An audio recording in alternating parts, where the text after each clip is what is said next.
আমাদের মহকুমা ম্যাজিস্ট্রেটের অনুমতিতেই নাকি এই গেট টুগেদার পার্টি করা হয়েছে। কিন্তু ডিএম অফিসে আমাদের যে সদ্য সমাপ্ত লোকসভা নির্বাচন তার আমাদের যে ভোটিং মেশিনের স্ট্রং রুম সেখানে রয়েছে। খোয়াই বা ত্রিপুরা রাজ্যে কোনো অফিসে এই রকম গেট টুগেদার পার্টি এটা শুধু বিরল নয়, এটাই বোধহয় আমার প্রথম। তার আগে আমরা কখনো শুনিনি, দেখিনি এই ত্রিপুরা রাজ্যের কোনো অফিসে রাত্রি পর্যন্ত কিংবা দিনের বেলাতেও কখনো গেট টুগেদার পার্টি হয়েছে।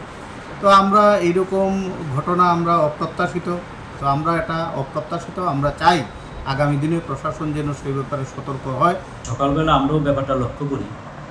সবচেয়ে বড় বিষয় হচ্ছে এখানে স্ট্রং রুম, ইভিএমগুলি সংরক্ষিত আছে, একটা স্পর্শকাতর এলাকা। যদি এখানে এই ধরনের আয়োজন হয়ে থাকে নিশ্চয়ই বিষয়টা উদ্বেগজনক। আমরা এই প্রসঙ্গে নির্বাচন কমিশনের দৃষ্টি আকর্ষণ করছি।